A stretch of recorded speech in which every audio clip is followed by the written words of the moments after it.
Enseñanza se llama la trascendencia de las disciplinas espirituales. A manera de introducción, Efesios 2, 8 al 10.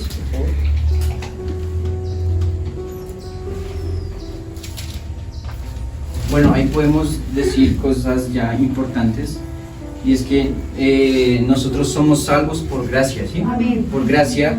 ¿Y qué es la gracia? La gracia es un regalo inmerecido.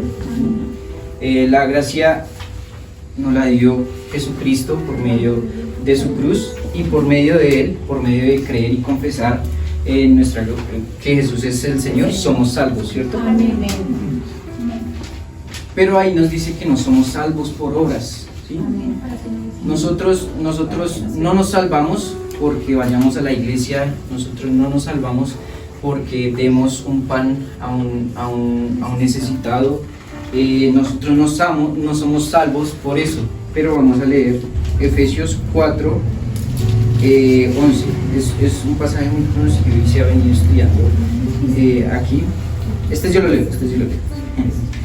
Y Él mismo constituyó a unos apóstoles, a otros profetas, a otros evangelistas, a otros pastores y maestros, a fin de perfeccionar a los santos para la obra del ministerio, para la edificación del cuerpo de Cristo, hasta que todos lleguemos a estar unidos por la fe y el conocimiento del Hijo de Dios, hasta que lleguemos a ser un hombre perfecto a la medida de la estatura de la plenitud de Cristo, para que ya no seamos niños fluctuantes, arrastrados por todos los lados, por todo viento de doctrina, por los engaños de aquellos que emplean sus astucias y artimañas engañosas. Ya quisiera preguntar, voy a hacer muchas preguntas que no las respondan, sino respondan en su corazón, ¿sí? Y esta es una de esas, ¿sí? Ya cada uno sabemos cuál es nuestro don ministerial. Es muy probable que digamos no, ¿sí? Los dones ministeriales son apóstoles, profetas, evangelistas, pastores y maestros, ¿sí? Es muy probable que digamos que no, ¿sí? Pero no está mal, ¿sí? Pero ¿qué hacemos mientras conseguimos este don ministerial? Si acá dice que nosotros debemos llegar a ser un hombre perfecto a la medida y a la estatura de la plenitud de Cristo, ¿sí?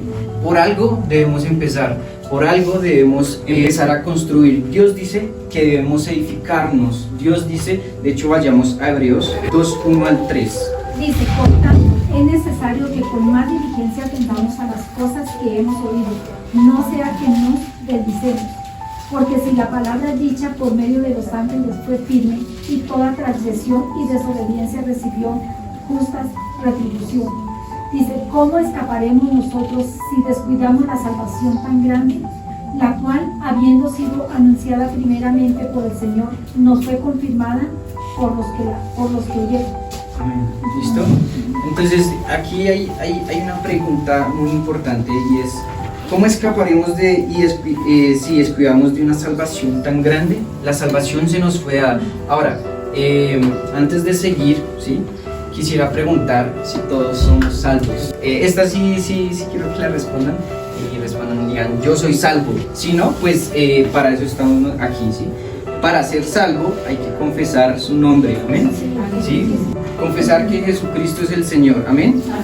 Listo, partiendo de ahí, hay algo importante, y es que Dios dice que en su palabra que debemos cuidar la salvación.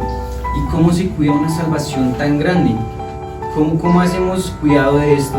¿Y cómo hacemos cuidado de su salvación? ¿Sí? Digamos, en este pasaje siempre es polemizado, porque ahí dice, bueno, la salvación se pierde, o la salvación no se pierde, y ese no es nuestro tema ahorita. Pero Dios sí dice algo importante, y es que debemos cuidar la salvación. Vamos a 2 de Pedro 3:18. Antes bien, crecer en la gracia y el conocimiento de nuestro Señor y Salvador Jesucristo. A Él sea gloria, ahora y hasta el día de la eternidad. Amén. Listo. Dice, hay que crecer en la gracia y el conocimiento de nuestro Señor y Salvador Jesucristo.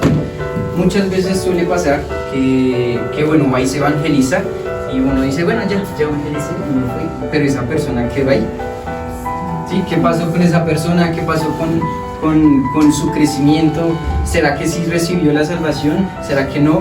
¿Sí?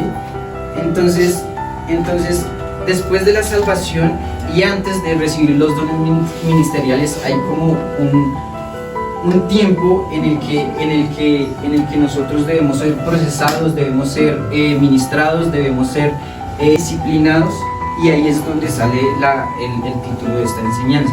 Hay unas disciplinas especiales antes y durante, ¿sí? De llegar al ministerio, a los dones ministeriales, ¿sí? Por ejemplo, Jesús duró 30 años en estas disciplinas espirituales. Pablo duró alrededor de 3 años después de que Ananías fue y oró por él, y después fue a su primer viaje misionero. Aunque ahí todavía no era constituido apóstol en su primer viaje, pues porque fue asistente de Bernabé, pero igual duró 3 años en un crecimiento espiritual, en unas disciplinas importantes, y la Biblia es muy clara en cuanto a las disciplinas espirituales. ¿Listo? Vamos a ver la primera disciplina espiritual que debemos mantener durante todo nuestro, digamos, periodo viviendo aquí en la tierra. ¿Listo? Primero, la lectura de la Biblia. Hebreos 4:2. Porque también a nosotros se nos ha anunciado la buena nueva como a ellos, pero no les aprovechó el oír la palabra por no ir acompañada de fe en los que la oyeron. Listo. Hebreos 4:12 es: porque la palabra de Dios es viva y eficaz y más cortante que toda espada de 2 filos, y penetra hasta partir el alma y el espíritu, las coyunturas y los tuétanos, y discierne los pensamientos y las intenciones del corazón. ¿Qué significa que la palabra es viva y eficaz? Nosotros como Ministerio de Alabanza estamos leyendo un libro que se llama Siervos para su Gloria. Hay un capítulo que habla sobre el Evangelio, ¿sí? Y el capítulo se titula Siervos modelados por el Evangelio. Y ese capítulo me impactó bastante, porque el capítulo termina con una carta de un pastor en África que ya había sido sentenciado para muerte por causa del Evangelio, ¿sí? Y antes habíamos estado estudiando la influencia que el Evangelio debería tener en nuestra vida. Y cuando leí esta carta dije como, él sí tenía la palabra viva y eficaz, porque a pesar de que, como Esteban, viendo que lo estaban apedreando, lo estaban insultando, ya estaba muriendo, estaba viendo a Jesucristo, ¿sí? Estaba diciendo, yo por causa del Evangelio me mataron así como a Jesús, ¿sí? Esto es hacer viva la palabra, ¿sí? Digamos que cuando leemos las Escrituras, eso debe arraigarse en nuestra vida, así leamos un solo versículo, eso tiene que llegar a nuestro corazón y asentarse, para que sea vida, para que sea paz, para que sea luz a nuestra vida. Vamos a Santiago 1, del 23 al 25. Porque si alguno es oidor de la palabra, pero no hacedor de ella, este es semejante a uno que considera en un espejo su rostro natural. Porque el que se considera a sí mismo y se va y luego olvida cómo era. Exacto. Y más que una lectura, sí, más que sentarse e informarse de la palabra, es sentarse y buscar los tesoros del Señor. Y como dice la palabra, como dice este versículo, la palabra es un espejo a nosotros que nos dice esto está mal, entonces nos corregimos, ¿cierto? Ustedes van al espejo y dicen, tengo un barrito y hacen algo al respecto, ¿cierto? Y como que se echan cremas o no sé qué, o estoy muy gordito y pues salgo a trotar, ¿sí? O estoy despeinado y me peino, ¿sí? Eso es la palabra para nosotros, ¿sí? Cuando leemos la palabra debe haber una reacción de nosotros, ¿sí? Ante la palabra. No es como, listo, y se fue y ya la dejo ahí, ¿sí? Soy mentiroso y la Biblia dice que no mienta y no hago nada al respecto, sino cuando leemos la palabra debe generar un efecto en nosotros que nos transforma. ¿Amén? Amén. Amén. Segunda disciplina, la oración. Exacto. Y por nada estéis afanosos, sino que sean conocidas vuestras peticiones delante de Dios en toda oración y ruego, con acción de gracias. Y la paz de Dios, que sobrepasa todo entendimiento, guardará vuestros corazones y vuestros pensamientos en Cristo Jesús. Digamos que lo puse en este orden, pues porque voy a hacer esta referencia. Cuando uno quiere conocer a una persona, digamos, existiera un libro, uno va y lee sobre esa persona y quiere, digamos, conocer a esa persona, ¿sí? Hay cosas que no están en el libro, hay cosas que por su cercanía a la persona empieza a conocerla de verdad, ¿sí? Una cosa es tener información de aquella persona y otra cosa es ir y decirle: hola, yo soy Kevin, ¿cómo es tu nombre? ¿Sí? Y empezar una relación. Aquí pasa lo mismo, una cosa es saber sobre Dios y una cosa diferente es conocer a Dios. Y la oración nos lleva a esto, al conocimiento del carácter de Dios. Y pues digamos en este versículo Dios dice que es un Dios dador. Dios dice que ¿por qué? Porque por nada estéis afanosos, sino sean conocidas vuestras peticiones delante de Dios en toda oración y ruego, con acción de gracias, y la paz de Dios, que sobrepasa en todo entendimiento. Y eso es lo que hace una relación con una persona, ¿sí? Cuando uno realmente se siente a gusto con la persona que le gusta, siente paz, siente tranquilidad. Lo mismo pasa con el Señor, cuando uno está en constante oración, en constante hablar con Dios, comunión con Dios, diciéndole: Dios, me siento mal, Dios, estoy muy alegre, Dios, esta persona me cae mal. Porque pasa, o sea, hay que ser real delante de la presencia de Dios. Señor, esta persona me cae muy bien. Hay que hablar con el Señor de todo, de absolutamente todo. Vamos a Romanos 8, 26 al 27. Y de igual manera el Espíritu nos ayuda en esta debilidad, pues que hemos de pedir como conviene, no lo sabemos, pero el Espíritu mismo intercede por nosotros con gemidos indecibles. Mas el que escudriña los corazones sabe cuál es la intención del Espíritu, porque conforme a la voluntad de Dios intercede por nosotros. Ahora, por los santos. Eso, muchas veces la excusa de la gente por no orar es que no sabe qué decir, no sabe qué decirle a Dios. Y aquí mismo el Espíritu, o sea, aquí la palabra misma está diciendo como el Espíritu en nuestra debilidad nos ayuda en nuestra debilidad, ¿sí? Si no sabemos qué orar, pues el mismo Espíritu nos dice que oremos, ¿sí? Muchas veces a mí me ha pasado que entro a mi devocional, leo una porción de la Biblia y quedo en blanco, ¿sí? Y entonces siempre voy a este pasaje y le digo: Espíritu Santo, ¿por qué orar? ¿Sí? Y en ese momento me llevó a Romanos 13 y dice que oremos por todos los que están en eminencia. Y Dios da razones para orar, Dios da por medio de su Espíritu las razones adecuadas para orar. Una vez el Espíritu Santo me levantó de madrugada y puso en mí un sentir muy duro, muy fuerte, para decirle a mi mamá como oremos y vete un poquito más tarde, ¿sí? No sé por qué Dios el Espíritu Santo me puso eso en mi corazón. Y cuando ella se fue, resulta que había un accidente que por donde ella pasaba, ¿sí?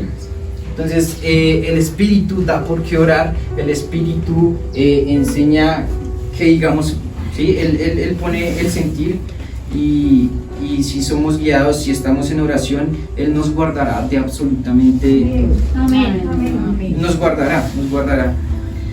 Efesios 6:18.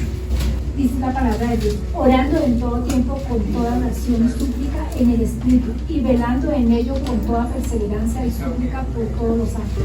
¿Cuánto debemos orar? Todo el tiempo. El Espíritu Santo está con nosotros todo el tiempo, ¿sí? Dios está prestando su oído todo el tiempo, ¿sí?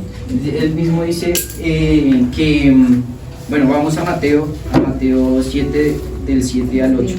Dice, pedid y se os dará, buscad y hallaréis, llamad y se os abrirá, porque todo aquel que pide recibe, y el que busca halla, al que llama se le abrirá. Listo. Esto es como, bueno, necesita algo, ¿sí? Si está en mi voluntad, se lo voy a dar. Así de sencillo. Pero es que a veces, solo por pensarlo, pensamos que ya Dios lo va a conceder. No, Dios quiere que le hablemos, ¿sí?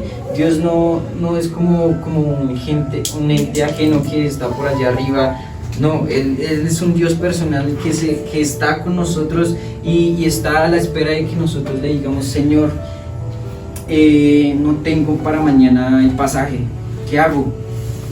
Y son cosas como tan volubles, tan cotidianas, pero el Señor quiere tener una relación con nosotros, más que una religión, más que ir todos los domingos a la iglesia. Dios quiere hacernos, o sea, Dios quiere estar con nosotros, Dios quiere oír nuestra voz, Dios quiere que le cantemos, Dios quiere que hagamos su voluntad. Dios quiere todas estas cosas, para eso es la oración, ¿sí? Listo, tercer disciplina. Ahora, cabe resaltar que estas disciplinas no son para la iglesia, ¿sí? O sea, me refiero a los domingos, ¿sí? O sea, si es para la iglesia, pues porque nosotros somos su iglesia, sino no para estos cultos que se hacen cada 8 días. Esto es para una vida cotidiana, ¿sí? O sea, la oración debe estar en nuestro día a día. O sea, en nuestro día a día, en la lectura de la Biblia debe estar en nuestra cotidianidad, ¿sí? Si vamos en el bus, leemos la Biblia. Si vamos en el bus, oremos. Si estamos en el trabajo, trabajemos. Pero podemos estar orando, ¿sí? Podemos estar orando por nuestros jefes, podemos estar orando por nuestros compañeros, pero obviamente hay que tener la responsabilidad, ¿no? O sea, y vayamos a evangelizar y no hagamos nuestro trabajo tampoco. El tercero es el ayuno. Isaías 58, 6 al 8. No es más bien el ayuno que yo escogí, desatar las ligaduras de impiedad, soltar las cargas de opresión y dejar libres a los quebrantados y que rompáis todo yugo. No es que partas tu pan con el hambriento y a los pobres errantes al verdes en casa, que cuando veas al desnudo lo cubres y no te escondas de tu hermano. Entonces nacerá tu luz como el alba y tu salvación se dejará ver pronto, e irá tu justicia delante de ti y la gloria de Jehová será tu retaguardia. El ayuno tiene cosas, o sea, tiene cosas muy impactantes, y es como desatar las ligaduras. Pues yo estoy colaborando en 2 iglesias, ¿no? Pues en la iglesia de mi papá y aquí. Allá es muy recurrente en los ayunos, y resulta que había una chica que entró en ayuno y estaba ahí en la presencia de Dios, revelando cosas, y ella sentía que había algo en su familia y en sus hijos especialmente que no los dejaba avanzar, ¿sí? Que había como un pecado que no los dejaba seguir en la presencia de Dios y avanzar. Y resulta que Dios le reveló que un tío estaba tocando a su hija, ¿sí? Los ayunos sirven para como aclarar todas estas cosas que nos tienen en duda, aclarar estas cosas que están, o sea, oscuras en nuestra mente. Y el ayuno también sirve, vamos a Hechos 13, del 1 al 3. Había entonces en la iglesia que estaba en Antioquía profetas y maestros: Bernabé, Simón el que se llamaba Níger, Lucio de Cirene, Manaén el que se había criado junto con Herodes el tetrarca, y Saulo. Ministrando esto el Señor y ayunando, dijo el Espíritu Santo: apartadme a Bernabé y a Saulo para la obra a que los he llamado. Listo, el ayuno es muy importante también para la toma de decisiones, ¿sí? ¿Por qué? Porque cuando uno ayuna, debilita el cuerpo, ¿sí? Y vivifica el espíritu. Alguna vez escuché que el ayuno sin oración es aguantar hambre, ¿sí? Entonces, cuando tú estés ayunando, debes estar en la presencia de Dios, sino que gracia, ¿sí?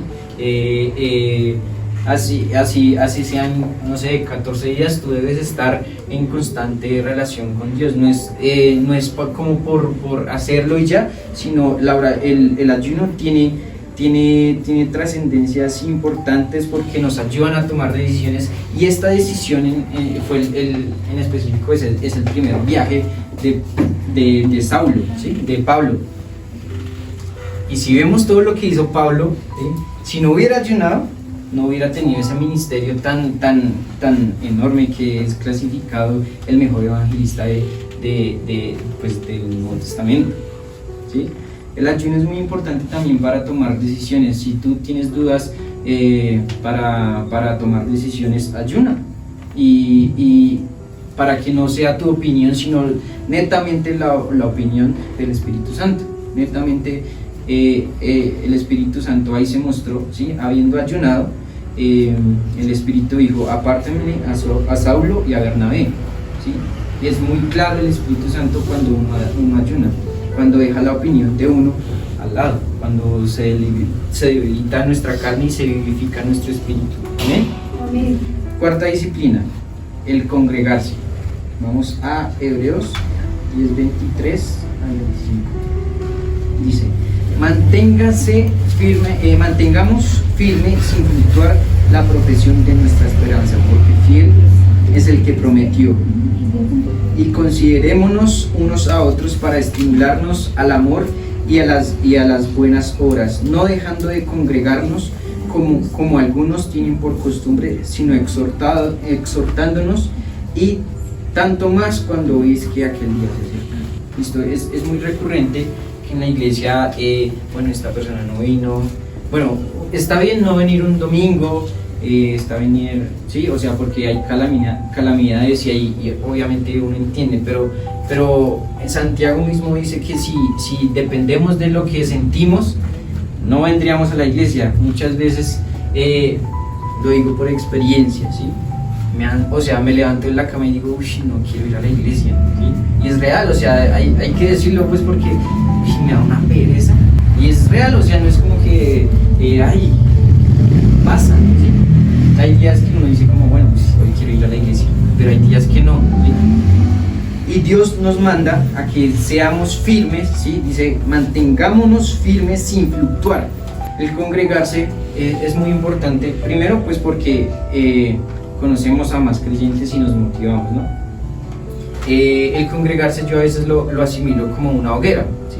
Cuando tú tienes muchos palos en una fogata, pues todos tienen el fuego. Cuando sacamos una rama y la dejamos allá al otro lado, ¿qué pasa con esa rama? Se apaga, ¿cierto? Lo mismo pasa con nosotros, ¿sí? Pablo le dice a Timoteo: aviva el fuego que hay en ti. ¿Y cómo lo avivo? Pues voy y me congrego, porque allá está la motivación, están los testimonios, está el amor de los hermanos, ¿sí? La exhortación, que a veces también es importante, ¿sí? Porque a veces el pastor le dice a uno como: te siento mal y te quiero ayudar, ¿sí? Antes, en la iglesia que yo me formé, es aquí arribita de la Filadelfia, ¿sí? El pastor tenía una pregunta muy recurrente que le quebrantaba en el corazón, y era como: ¿cómo está tu corazón? ¿Sí? Él siempre iba con esa pregunta para que uno le dijera todo, ¿sí? Entonces, para esto es el congregarse. El congregarse no es como ir y levantar las manos y me voy, sino el congregarse tiene otras connotaciones, otras trascendencias que nos hacen estar firmes. Por ejemplo, también yo tenía muchos amigos en la iglesia, ¿sí? Y puedo decir que si no hubiera sido por esas amistades, es muy probable que yo no estuviera en la iglesia, ¿sí? Porque ellos me motivaban, me decían como: hey, no dejes de congregarte, ven a la iglesia. Y siempre que estaba en esos momentos, el pastor daba una enseñanza que me quebrantaba, ¿sí? El congregarse es muy importante, a veces se dice: ay, un domingo, no, esos domingos que uno dice: son los días donde el Espíritu Santo más muestra cosas, donde más enseña, donde más reargulle nuestro corazón, donde más se aviva nuestro fuego. Listo. La quinta, la memorización bíblica. Vamos a Colosenses 3:16 al 17.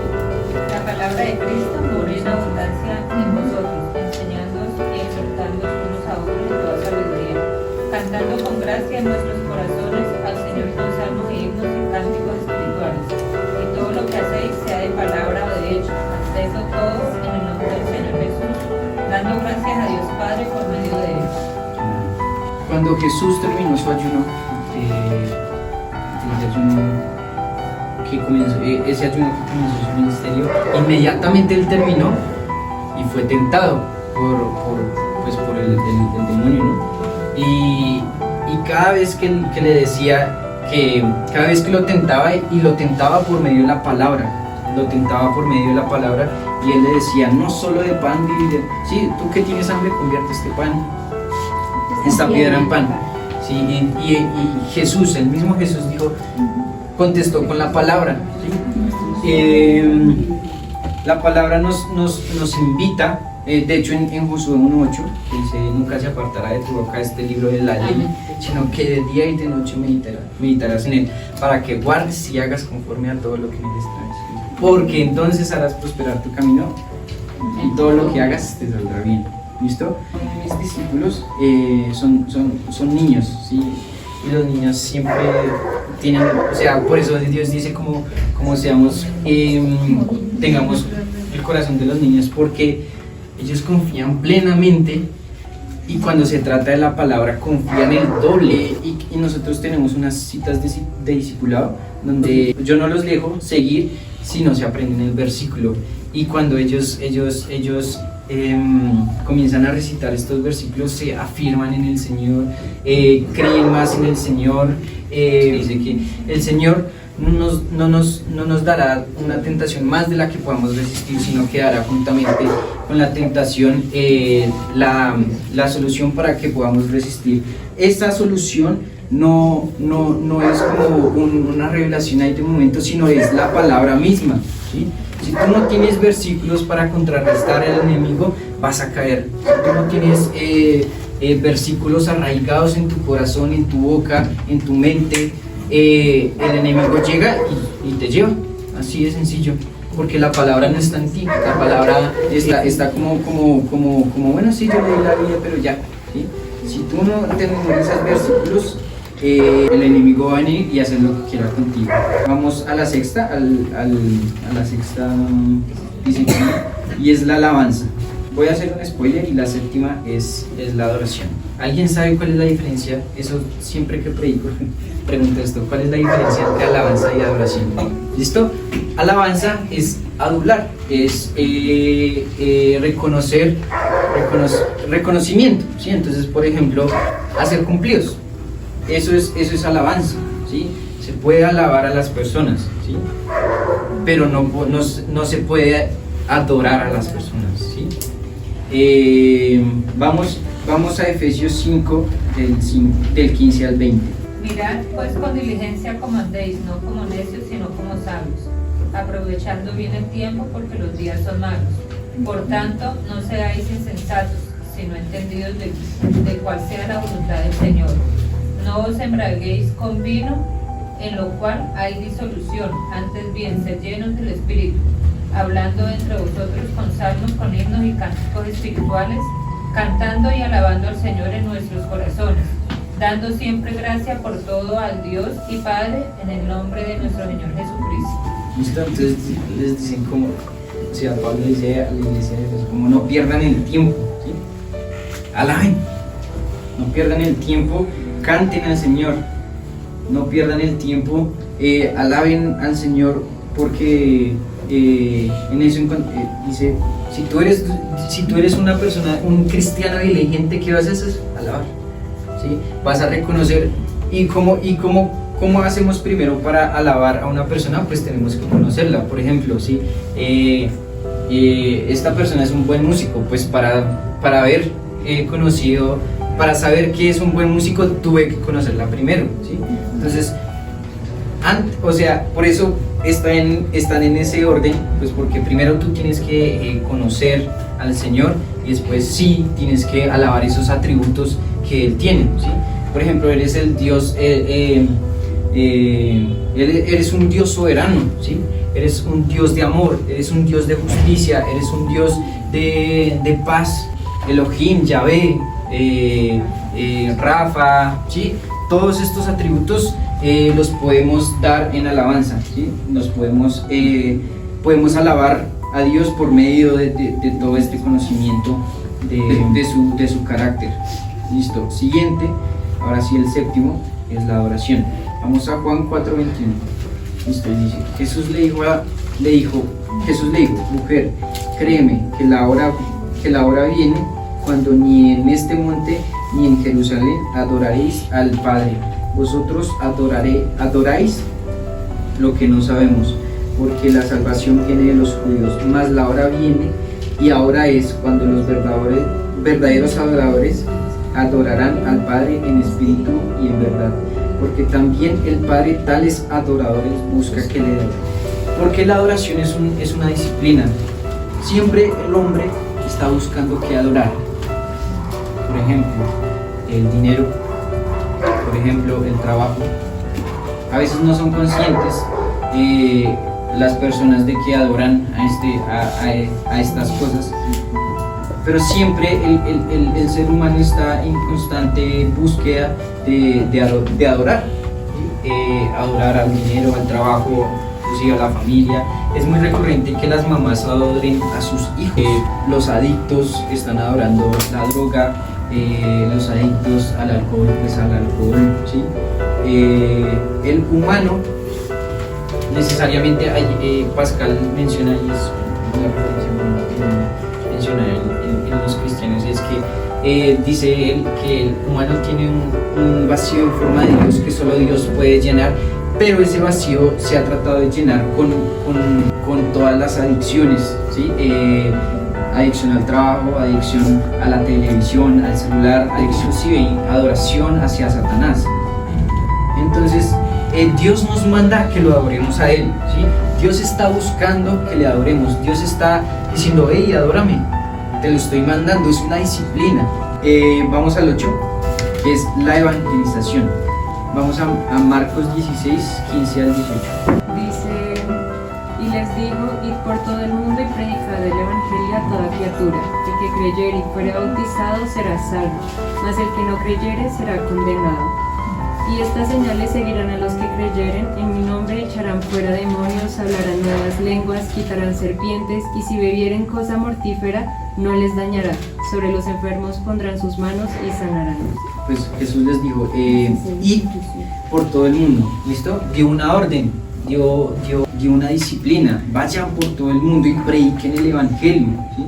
O sea, él no dijo como bueno, esperen a ser apóstoles y ahí sí se ponen a predicar. No, eso es para todo el mundo. Es para que vayas al vecino y le digas, tengo una buena noticia para ti, ¿sí? Tengo una buena noticia para ti, jefe, tengo una buena noticia para usted, hermano, tengo una buena noticia para usted, primo, tengo una buena noticia para usted, tía, tengo una buena noticia para usted, ¿sí? Es una disciplina, ¿sí? Así no, en el evangelismo suele ocurrir muchísimo que, por ejemplo, cuando uno sale a las calles, uy, tengo vergüenza, ¿sí? Tengo vergüenza de decirle a una persona, hey, Cristo te ama, Jesús hizo una obra por ti maravillosa, ¿sí? Eso es muy o sea, da mucha pena, pero es un mandato, ¿sí? O sea, ni siquiera es como si ustedes quieren. Jesús dijo, id, vayan, ¿sí? Es una orden, no es como que si ustedes quieren, no, señor, es una orden, listo. El siguiente es muy ligado a la evangelización y lamentablemente ha sido desligado, y es el discipulado. Sí, Mateo 28 del 18 al 20. Y Jesús se acercó y les habló diciendo, toda potestad me es dada en el cielo y en la tierra. Por tanto, id y haced discípulos a todas las naciones, bautizándolos en el nombre del Padre, el Hijo y el Espíritu Santo, enseñándoles que guarden todas las cosas que os he mandado, y he aquí yo estoy con vosotros todos los días hasta el fin del mundo. El mismo Jesús tenía 12 discípulos, ¿sí? Tenía 12. ¿Sí? Bueno, también se habla de que tuvo muchos otros seguidores, pero él se enfocó en 12. Y fue tan fuerte ese discipulado que partió, bueno, que trascendió, que dio restauración, lamentablemente hasta el siglo XIII, hasta el 313, que fue el edicto de Milán, que la religión cristiana se volvió en Roma como la iglesia, como la religión pues más utilizada en estas épocas, y se bajó el discipulado, se bajó la evangelización, y fue cuando entró la iglesia católica a hacer todas pues sus cosas y meter cosas que no venían con la palabra. Y después llegó Lutero y puso las 99 tesis enfrente de la parroquia, ¿sí? Y es importante discipular, porque cuando vamos a evangelizar pasan este tipo de cosas, como que bueno, sí hay un Dios, pero no les enseñamos quién es ese Dios verdadero, ¿sí? No les decimos como, hey, hay que orar, hey, hay que leer la palabra, hey, hay que adorar, hey, hay que congregarse, ¿sí? Sino solamente vamos allá y bueno, sí, le decimos que está bien, ¿sí? Es como el primer paso, pero el segundo paso no es como decirle, bueno, y se va corriendo, sino es, hey, vamos y te formo, vamos y te ayudo a crecer, vamos y te ayudo a vencer todas estos pecados, todas estas ligaduras que tienes. No es como ir allá y ya, allá se quedó, ¿sí? Decirle como Jesucristo te ama y me oye, ¿sí? No, es como Jesucristo te ama y te quiere ayudar, te quiere fortalecer y quiere que tú seas un instrumento para el mundo. Siguiente, la 10ª disciplina es diezmar y ofrendar. ¿Listo? Entonces vamos a Malaquías 3, 8 al 12, que es como el versículo que más se utiliza para eso. Vamos al versículo 10, 3 al 10. Trae todos los diezmos al alfolí y haya alimento en mi casa. Probadme ahora en esto, dice Jehová de los ejércitos, si no os abriré los cielos, las ventanas de los cielos, y derramaré sobre vosotros bendición hasta que sobreabunde. Es bien curioso que en el Antiguo Testamento solo se pedía el 10% de lo que hacíamos, pero en el Nuevo Testamento lo pusieron más difícil. Vamos a Hechos 4 del 34 al 35. Así que no había entre ellos ningún necesitado, porque todos los que poseían heredades o casas las vendían y traían el precio de lo vendido, y lo ponían a los pies de los apóstoles, y se repartían a cada uno según su necesidad. Listo. Obviamente yo no les estoy diciendo que vayan y vendan sus casas, no, pero sí en la iglesia primitiva había un fervor por el evangelio, había un fervor, una pasión, que estaban dispuestos a dar absolutamente todo de ellos para que la iglesia fuera edificada, ¿sí? Y dice que no había ni un necesitado en medio de ellos. Entonces la ofrenda también, pues si no quieres ofrendar, pues diezma, su palabra lo dice, y pues es un mandato de Dios, ¿sí? Hay que ofrendar. Cuando uno va a evangelizar, hay veces que uno solamente llega con la palabra, y pues hay veces que ellos necesitan mercado, ¿sí? Hay veces que ellos necesitan un libro, hay veces que ellos necesitan pagar deudas, ¿sí? Obviamente tampoco es que vayamos y le paguemos las deudas a todo el mundo, sino que debe haber un balance, ¿sí? El dinero, cuando yo decidí trabajar, ¿sí? Estudiar música, dedicarme a todo esto, mi objetivo era que si yo voy a ganar dinero por medio de la música es para que yo esté bien, y este dinero también sea para edificación de la iglesia, ¿sí? Todo lo que Dios me ha dado, ¿sí? Siempre está en pos de hacer su obra, no solamente el diezmo, sino bueno, si el diezmo lo doy a la iglesia, pero entonces yo estudio es para que mis recursos ayuden a la iglesia, ¿sí? Yo estudié música es porque quiero formar a la iglesia en la música, ¿sí? Entonces de eso también se trata la ofrenda. Yo quiero que no solamente monetaria, también, sino que tienes algún recurso que nos pueda ayudar, eso también puede ser ofrenda, ¿sí? La persona también puede ser ofrenda, tú también puedes ser ofrenda para el Señor, amén. Y con esto terminamos. El 11º es el servicio. En aquellos días, como crecía el número de los discípulos, hubo murmuración de los griegos contra los hebreos, de que las viudas de aquellos eran desatendidas en la distribución diaria. Entonces los 12 convocaron a la multitud de los discípulos y dijeron: no es justo que nosotros dejemos la palabra de Dios para servir a las mesas. Buscad, pues, hermanos, de entre vosotros a 7 varones de buen testimonio, llenos del Espíritu Santo y de sabiduría, a quienes encarguemos de todo este trabajo. Hechos 6, del 1 al 7. Listo, entonces si no puedes predicar, si no puedes, no sé, pararte en un púlpito y decir pues la palabra de Dios, pues sirva a las mesas. Esto es lo que yo les decía, era no solamente, bueno, hay varias disciplinas que sí son dirigidas al culto como tal, como pues los diezmos y el congregarse, pero esto también se puede llevar a nuestras casas, a nuestros trabajos, a donde estemos, en todo lugar, ¿sí? Siempre tener este acto de servicio, siempre tener este corazón dispuesto a servir, ¿sí?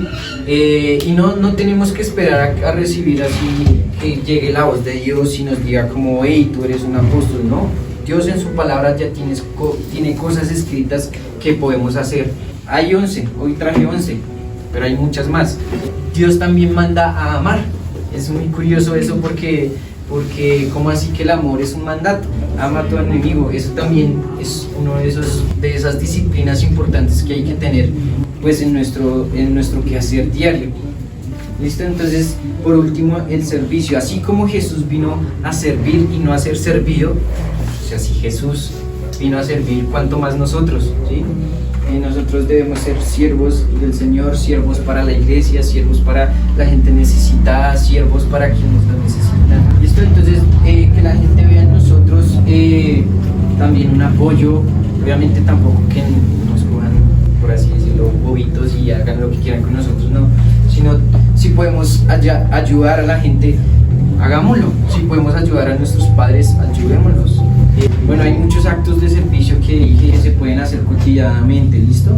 Entonces, disciplinas trascendentales que nos ayudan al crecimiento y al desarrollo de nuestro cristianismo, ¿bien?